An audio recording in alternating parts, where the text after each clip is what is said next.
There's been a controversy this week. Dr. Simone Gold started America's Frontline Doctors. It has been under grave attack this week for several reasons. One is because they made an impact and they were immediately banned by Google and Facebook and YouTube, just gone. Now they are busy trying to dismantle reputations. I want to introduce you to the founder of the Frontline Doctors, judge her on her character and her ability. I want to give you her resume here. She's a board-certified emergency physician. She graduated from Chicago Medical School before attending Stanford University Law School. She completed her residency in emergency medicine at Stony Brook University Hospital in New York. She worked in Washington, D.C. for the Surgeon General, as well for the chairman of the Labor and Human Resources Committee. She works as an emergency physician on the front lines, whether or not there is a pandemic. Her clinical work serves all Americans from urban, inner city to suburban and the Native American population.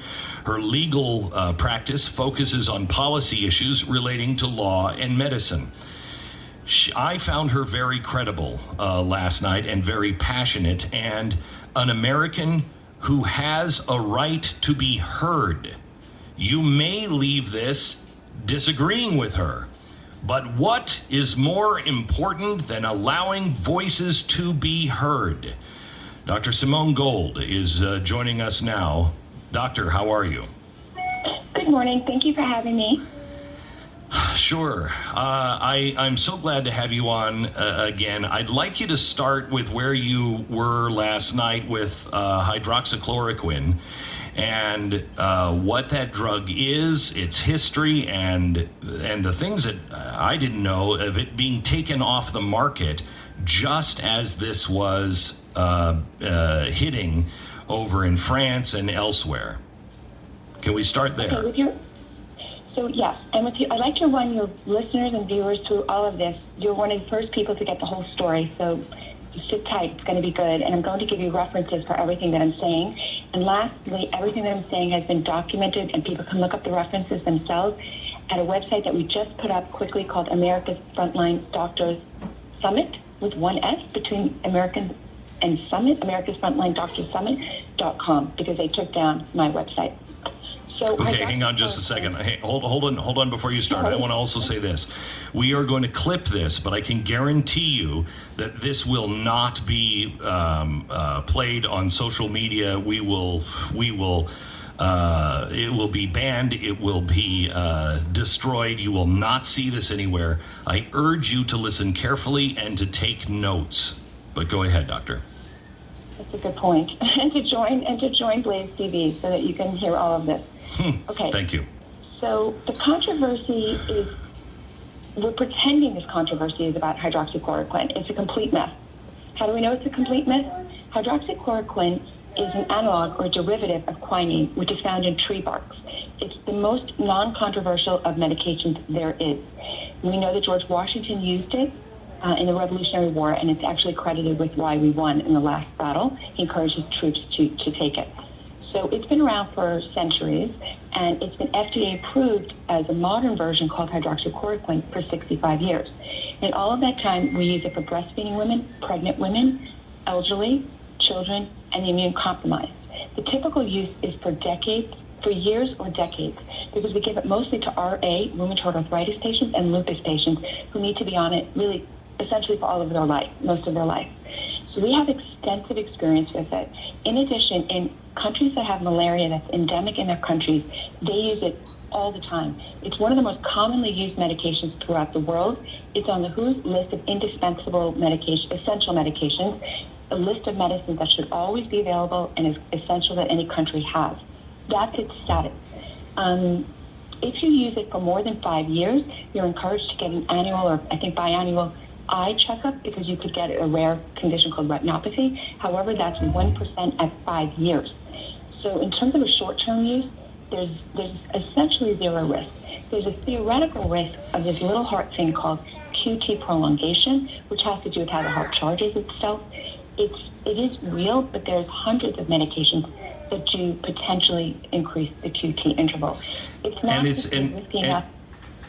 And with hydroxychloroquine, it's not risky enough to even screen for the QT prolongation prior to starting. And it is also only with a combination of another drug, right? It's not caused by hydroxychloroquine.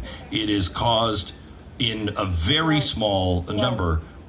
Let me be clear. Hydroxychloroquine can by itself prolong the QT interval, as can hundreds of medications. But the disinformation campaign about that is, first of all, prolonging the QT interval is very common. It might be like saying you get nausea from the medicine, very common. And it matters only if it's prolonged a significant enough amount to cause a heart rhythm problem. So what I'm saying is it doesn't get prolonged significantly enough that it's even recommended to check prior to starting routinely. So most people who use this medication prior to COVID were rheumatologists, and it's on the American College of Rheumatology website informational sheet that you don't even have to do a pre-starting EKG before you start the medicine. Many rheumatologists have gone on TV to say that's their practice, that in 30 years, 4,000 patients, they've never even done an EKG prior to starting. Now, this was over-the-counter. Was it over-the-counter here or in many places around the world and not here? It was never over-the-counter here, but it's important to understand that that wasn't due to a lack of safety. The safety issue is indisputable, and we'll go over exactly why we know that, but it was over-the-counter in much of the world. Now, medications become over-the-counter when there's a consumer demand for it. So in countries that have malaria throughout their region, they want their citizens to have access to malaria-reducing or treating medications such as chloroquine, which is a precursor. So in those countries, it's over-the-counter. And many other countries, Mexico comes to mind. Much of Latin America was over-the-counter. We just never had the demand here because we don't have malaria here. The people in our country who use it historically were patients with rheumatoid arthritis and lupus who were already routinely going to doctors. So for them to get it over-the-counter, they're going to see doctors anyway. The average citizen walking into a drugstore wouldn't need it. There's no consumer demand. It would just languish on the shelf. That's the predominant reason it hasn't gone over-the-counter. That's the answer. But it was over-the-counter in countries like France, for example. Okay, and then it came off of the over-the-counter list in France and other countries in January of this year. Tell me about that. Yes, so it's fun to build up to that and explain that later, but we can go right into that right now. So when President Trump, I knew about this drug probably working for COVID-19 at least as far back as February because it was very promising in the very early trials in China and early trials in Marseille, France. It was so promising, in fact, that on February 19th, the country of China actually said that it should be a treatment for any future COVID-19 outbreak. I was actually very stunned to discover that in my research. So I had my eye on it, and then all of a sudden, and I got myself hands on it. I just figured every intelligent physician would do that, knowing that there's a problem coming, and I justified it because as an emergency physician, I knew I was considered an essential worker, and I needed to make sure I had it. I didn't start it or anything. I just kind of waited. Many doctors did that, by the way. There's many polls of physicians, and something like a third of doctors took some, obtained some. And the American Medical Association in late March, I think, issued a statement asking doctors not to hoard medication. That's how common it was. So the way other people were hoarding toilet paper, doctors were hoarding hydroxychloroquine. Then Donald Trump said that he thought it might possibly be a good medication. And the next day, the media I don't know a better expression, Glenn, but they vomited all over hydroxychloroquine. And I was really shocked. I mean, this is a totally non-controversial medication. It was really bizarre. So I felt like everyone else thought, well, the media doesn't like Donald Trump. He said it was good, so they say it's bad, right? It fell into orange man bad category. And I think I thought that for 6 to 8 weeks. And then this remdesivir trial came out, and I looked at that. As a doctor, I'm used to using 20 different medicines to treat a condition. So I'm happy to have lots of options. I had nothing against remdesivir. And in fact, I invested a little bit of money, small, we're talking like a couple $1,000s in Gilead because I thought, it might be good. So the trial comes out, and honestly, it wasn't that great. It wasn't bad, but it wasn't great. It cut the hospital stay by about 3 days, but it didn't influence mortality. It didn't reduce mortality. And it certainly wasn't a fabulous drug. But the media held, there was some media coverage of how fabulous it was. And at that moment, I thought that was really weird. Because it's one thing to hate hydroxychloroquine because the president said it, but it was another thing to give a free pass to another medicine that didn't seem that great. I thought that was really weird. So I started looking into it. And let me tell you what I discovered was absolutely shocking.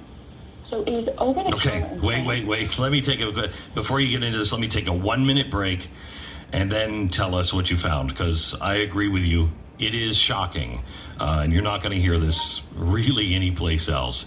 And it will, I'm doing this now on public airwaves because that is the biggest platform that I have that I know her voice will be heard. You need to do your own homework. You need to decide for yourself. But since when in America do we ban other people's opinions because they say something different than what the government says? This is the First Amendment. And we'll continue our conversation here in 1 minute. Stand by.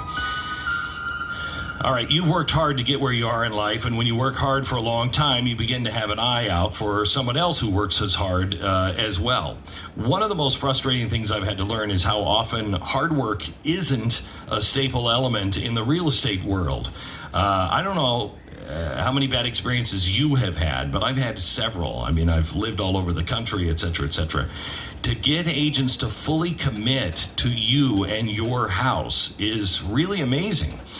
So we started a company called Real Estate Agents I Trust. It's a free service to you, and now you can have an easier time buying or selling a home than I often did. We tried to find the real estate agents that have that kind of work ethic and have a system that is proven over time that works. They find more people to look at your house, they drive more customers to their websites, and they have a proven track record in your area. And they really do work for you. We're going to send you the name of the real estate agent in the area that you are either selling or buying. If you just contact us, again, free service. I urge you to do your own homework. Don't take my word for it. Interview them yourself. It's realestateagentsitrust.com. realestateagentsitrust.com. 10-second station ID.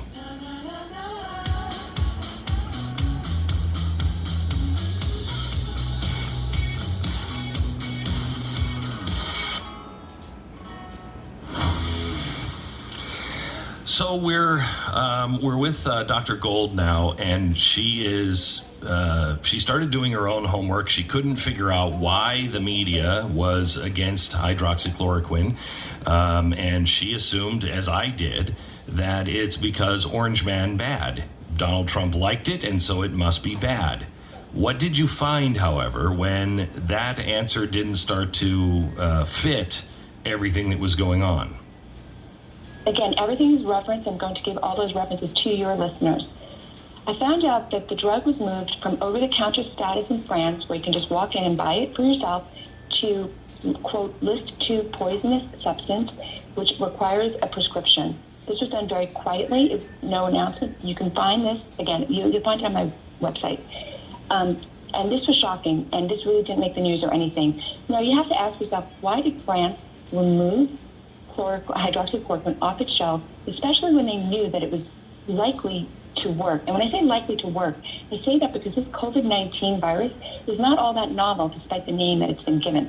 It is 78% similar to SARS-CoV-1. This COVID-19 is an acronym really for SARS-CoV-2. But there was a SARS-CoV-1.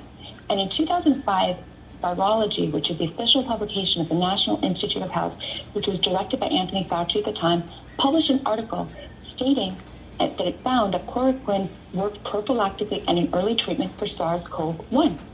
So there was, even if you felt it hadn't been proven to work for COVID-19 yet, you certainly thought of it as a contender. That's a really weird time for France to pull hydroxychloroquine off its shelf. They did that on January 13th. They did that the January 13th, so this is long before really anybody is talking about, closing down our economies or anything else. It's right as the world is starting to understand that something is happening in China. This was 2.5 weeks, I think, before Donald Trump shut the planes right down in a move that was called racist. This was very, very early. I mean, really early. This was like just a couple of weeks. You know, we just sort of were hearing about this from China. It wasn't all over the news in America. It was on the news a little bit. This was unbelievably early. I could not believe when I discovered this. So why did they pull it off? Well, I like to say that if you're in a battle with somebody, you know, an economic battle, and you've knocked out the best early contender, who would benefit? You would have the contenders that remain. You know, if you took out Mike Tyson, who would benefit? Right? You gotta wonder who would benefit. It would be other treatments. So this is a generic drug. And nobody's really going to make a lot of money on it because anybody can make it. It's proven. It was, according to Fauci, good for COVID SARS-1.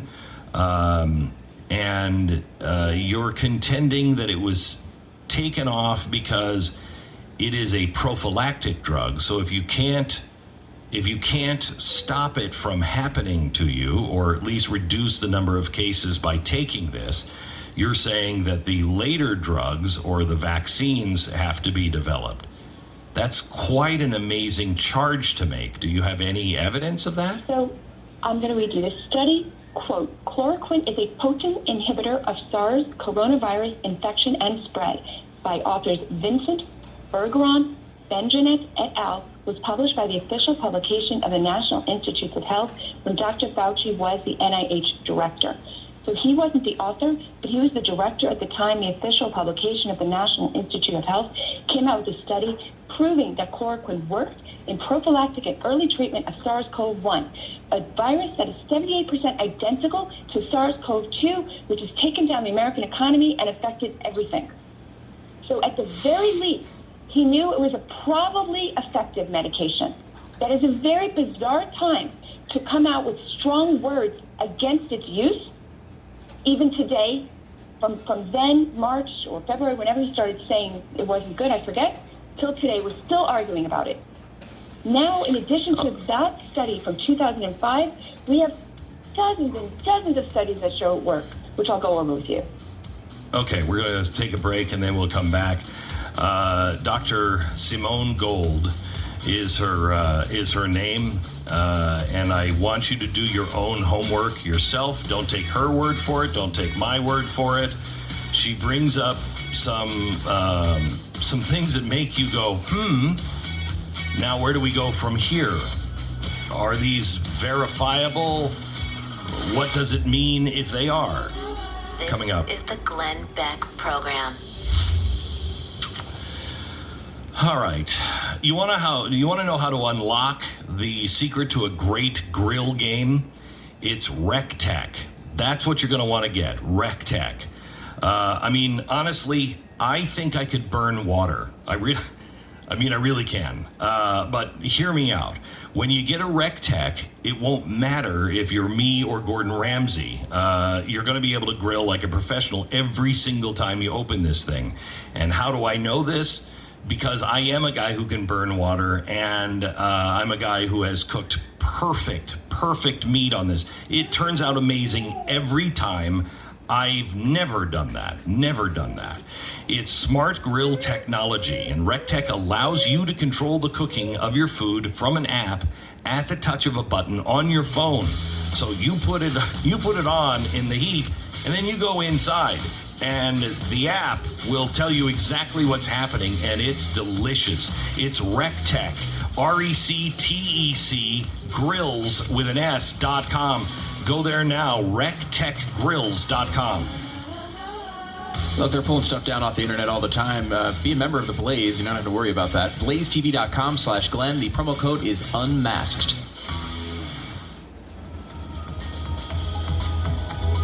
This is the Glenn Beck program.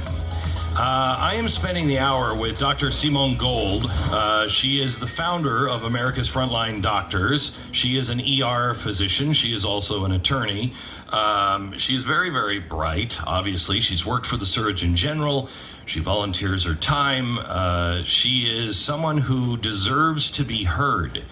However, she has been banned, and they are working hard to destroy her and her credibility. They're doing it in one way, and I wanted to get her quick thought on this. Dr. Gold, the woman that spoke at the Frontline Doctors video, when the one that was banned immediately, that Donald Trump retweeted, she's a bit off center. Yeah, and she believes some pretty crazy things, about anyway. Let me just address that, and because I really want to move on to more substantive things. You're I do too. that. This is what I want to say. Dr. Manuel is a board-certified physician who has treated hundreds of patients successfully of different ages and multiple comorbidities. She happens to work with patients who have a lot of diabetes and overweight. Okay. All of those were successfully treated. I did vet that, and all the science, the rest of the group believes that hydroxychloroquine is safe and highly effective and should be available. The decision to prescribe and take it is between the doctor and the patient. She's a very capable physician. One's faith and one's belief is irrelevant. I would like to point out that because the efficacy of hydroxychloroquine cannot be disputed, because the science is on our side, the left goes on classic Zelensky personal attack mode. Hers is particularly egregious. It's xenophobic, it's racist, it's cultural elitism at its worst, to attack a Nigerian or West African woman's religious beliefs. It's unbelievable to me. It's unbelievable. That's all I'm going to say on the subject. May I say one thing about attacking us? We have such short time. Attacking us, no, go ahead. Doctors, as being quote-unquote quacks. Let me just share with you that just today, hot off the press, the FDA chief agrees that using hydroxychloroquine is absolutely up to the physician. That came out today. Ohio yesterday tried to prevent doctors from using hydroxychloroquine.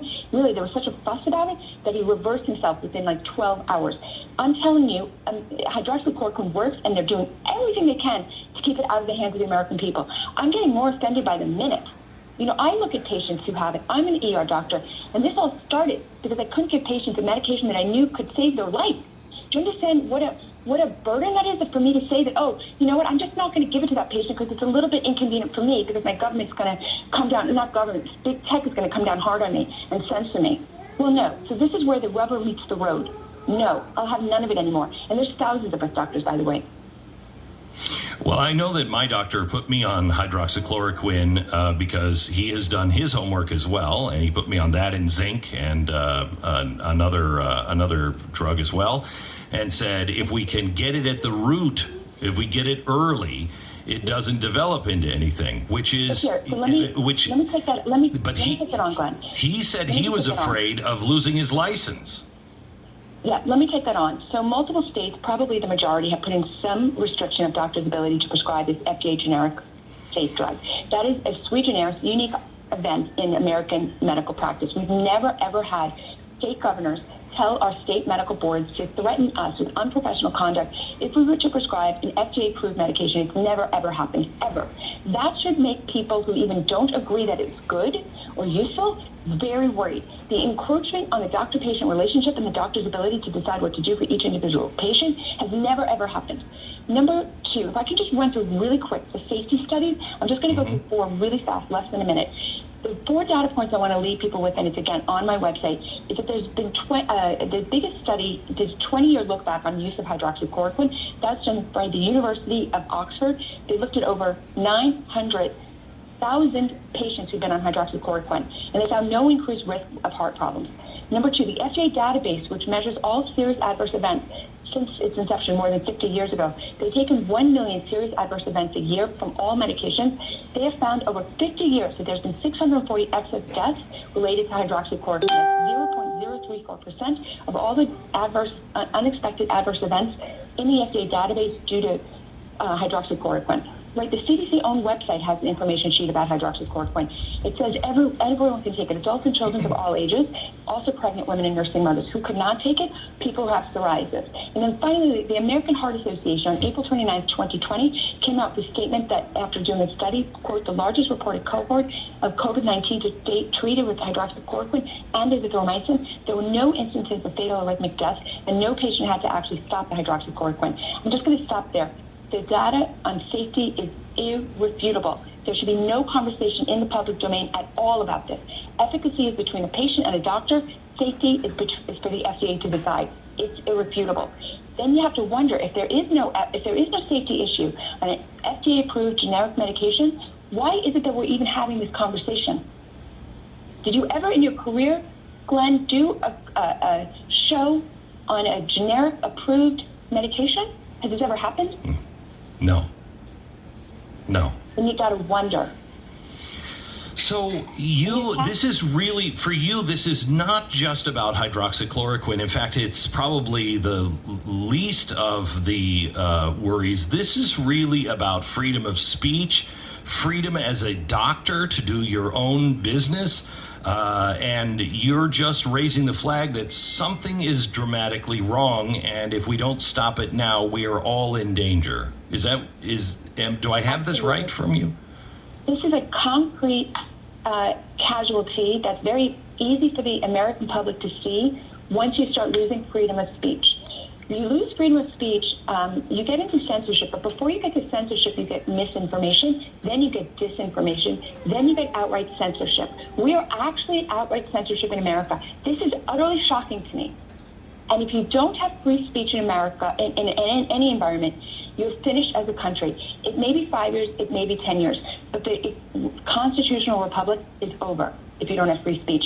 When you're at the point when YouTube, Facebook, Twitter, LinkedIn censors you, when your own website server takes you down because you're talking science, really in a subject that should be boring to most people. Americans, wake up. You're not going to be living in America much longer. How did you feel about big tech yesterday when Zuckerberg and others were testifying in front of Congress, many members on both sides of the aisle taking big money from these guys? How did you feel about their testimony yesterday when they talked about censorship? I cannot believe that in a coordinated effort, Facebook, YouTube, Twitter, LinkedIn, and independent servers, all of these people are supposed to be at least somewhat competitive with each other. They're all acting in concert. It's obvious to me that they're acting like a monopoly, even if they're not sharing a checkbook. Obviously, you're acting like a monopoly if you're controlling all the public dissent or all the public dissenting opinions. You can't assemble peacefully in person. So what are people doing? They're assembling online. And then the online overlords are all in concert, working together. How do they shut down multiple sites that are all technically supposed to be competitive with each other? How is that possible? How is that possible? How is it not risking antitrust laws? You know, people forget that I'm also an attorney. I find this an unbelievable legal and constitutional crisis that we're having right now. So I'm as passionate about my patients as I am about the health of this nation. Americans, we're losing. We almost have lost our right to free speech. They're working in concert. I don't know what else to say. YouTube, Twitter, Facebook, LinkedIn shut everything down. They took off all the videos. They took down my website. People want to know, they're trying to say that this is some Donald Trump operative. This is as grassroots as it gets. We had a simple website. We didn't have staff, right? And so they take down my website. Who's Squarespace? Shame on you, Squarespace, taking down a website. There wasn't even anything really on the website, just the reference papers. The videos weren't even up. Reference papers from physicians. That's what they took down. America, if you think that we're not in jeopardy, you're wrong. You're wrong. You need to rise up. We've tried very hard to get this message to the president. He's obviously heard us, but he's got a lot of people around him that are not focusing on this as the main issue. Americans, if you can get your hands on hydroxychloroquine, it will do two things. One, you will shrug off the fear, the spiderweb of fear that is strangling our country. And two, you will then see for yourself the lies that you've been fed. You know, the people who think hydroxychloroquine is dangerous, let them watch all the people who take it and have no problem. You want to see what happens to social distancing when you're on hydroxychloroquine? Do you think they can social distance in Calcutta? How is it possible Calcutta has a lower case fatality rate than America? How is that possible? They've got slums. They don't have ICUs and ventilators. They're not social distancing or wearing masks. You know what the case fatality rate is in sub-Saharan Africa? It's not even a hundredth of what ours is. We're talking, we've got case fatality rates in the 400s per million. Okay, Europe was worse, 600s per million. How is it possible that Côte d'Ivoire and, I'm not sure I'm saying that right, Niger, the sub-Saharan African countries are all like at 2 per million, 3 per million? We're in the hundreds. Western countries, the Netherlands, Belgium, The Hague, America, we're there because we don't have access to chloroquine or hydroxychloroquine. Glenn, this is a crime against humanity. And by the way, the uprising is not just here in America, it's worldwide. There are doctors bringing lawsuits in The Hague and the Netherlands. There's criminal investigations going on in Brazil. This isn't Orange Man bad.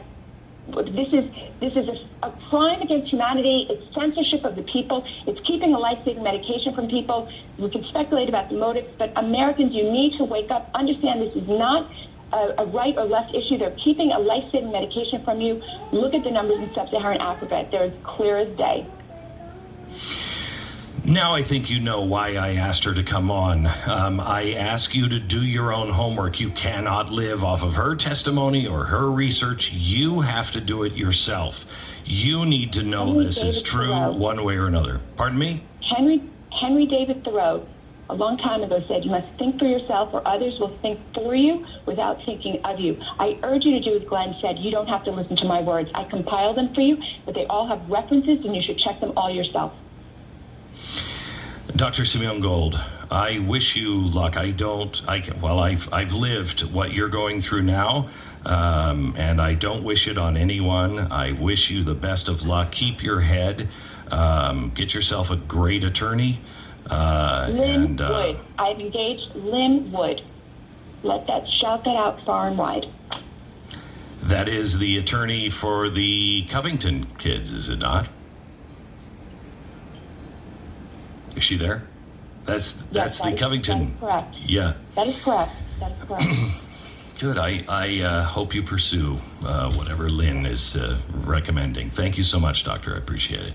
Thank By you. the way, I just want to, before you leave, I'd love to get your comment on this. I think we may have just hung up on her. The New York Daily News reported this. Beck then claimed his doctor put him on a prescription plan. Now listen to this. So here's the news. I showed the prescription bottles on television on Monday. Everybody in my family has COVID. I have no symptoms of COVID yet. And my doctor put me on hydroxychloroquine. This is the way it was reported. Beck then claimed his doctor put him on prescription plan that included hydroxychloroquine, an anti-malaria popular with right-wing conspiracy theorists. That's unbelievable. Can you help me get to it? I'd like the NAACP to come join me. This is a crime against them. This is a drug that's used widely in Africa. The rates in Africa are 1/100 of Western countries. They have an African woman who they're trashing. I'd like the NAACP to help me. I don't have contacts with them. They need to step up. I don't either. I don't think you're going to get help from the NAACP, but I'll pose that to my staff, because there are people who are actual civil rights people that I will put you in touch with. Thank you so much, Dr. Simone Gold. All right, our sponsor this